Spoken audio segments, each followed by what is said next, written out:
एकता के लिए जीवन भर काम करेंगे। इस संबंध में आपकी जोरदार तालियां होनी चाहिए। ये पगड़ी के इज्जत का सवाल है, ये भागलपुर का नहीं है, पूरे बिहार के कुशवाहा जाति के इज्जत का सवाल है। वो क्यों?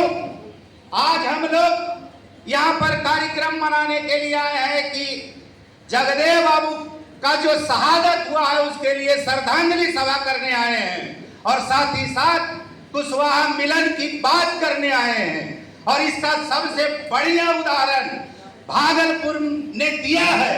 भागलपुर के जितने भी कुशवाहा संगठन के लोग हैं उन्होंने एक मंच पर आकर के एक साथ मिलकर के कुशवाहा की एकता की बात की है। ये बहुत गर्व की बात है और हम कहते हैं कि पूरे बिहार को इससे नई रोशनी मिलेगी।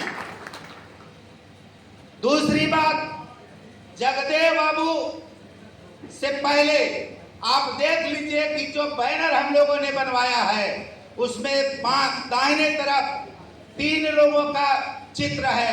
सबसे पहला सम्राट अशोक का है, दूसरा जगदेव बाबू का है और तीसरा कॉमरेड चंद्रशेखर का है। दाएं बाएं तरफ में आप देख लीजिए चंद्रगुप्त मौर्य का है, ज्योतिबा फूले और उनकी पत्नी का है। तो कहने का मतलब कि कुशवाहा जाति सामाजिक परिवर्तन की लड़ाई में सब दिन आगे रहे हैं। चाहे वो सम्राट अशोक से लेकर के चंदू तक की लड़ाई है, सामाजिक परिवर्तन की लड़ाई है। कुशवाहा जाति के लोग हमेशा आगे बढ़ करके तन मन धन से अपनी कुर्बानी देते आए हैं। जगदेव बाबू भी इसी कड़ी में एक अंग थे, चंद्रशेखर भी इसी कड़ी में एक मजबूत अंग थे। और आज देख लीजिए जो गवर्नमेंट है वो भारत रत्न की उपाधि आज तक जगदेव बाबू को नहीं दी गई है। ये सबसे बड़ा सवाल है। अगर हम लोग सच्चे मामले में जगदेव बाबू के बारे में श्रद्धांजलि सभा करने आए हैं तो हम लोग के एक सुर से मांग होनी चाहिए कि जगदेव बाबू को अविलंब भारत रत्न की उपाधि से नवाजा जाना चाहिए।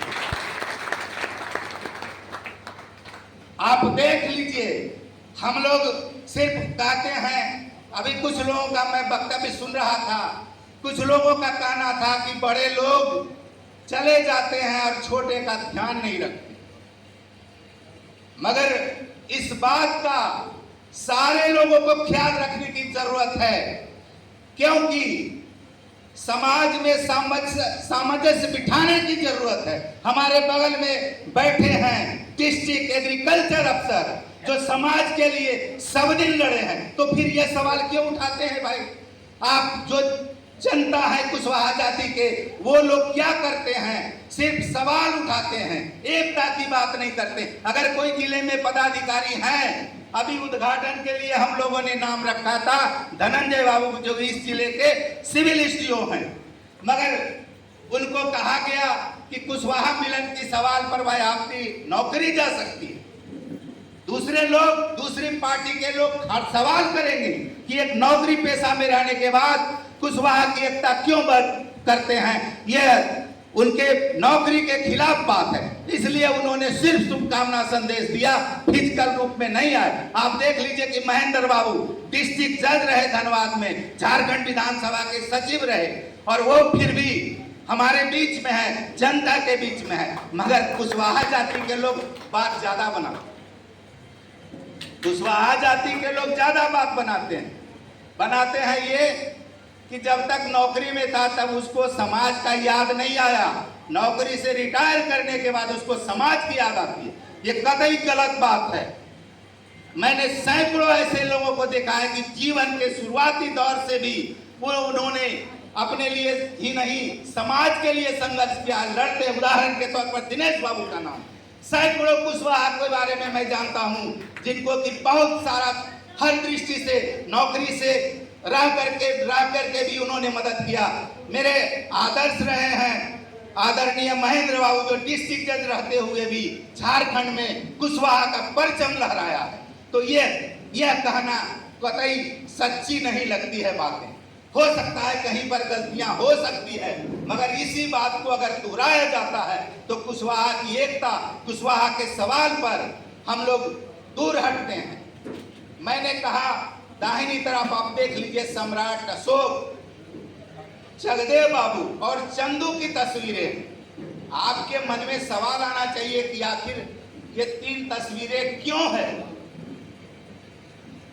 सम्राट अशोक, अगर पूरा विश्व की क्षेत्रफल की संख्या अगर जानी जाए किलोमीटर में, तो 500 किलोमीटर वर्ग किलोमीटर की पूरी दुनिया की क्षेत्रफल है, और उसमें 232 वर्ग किलोमीटर पर सम्राट अशोक का राज था।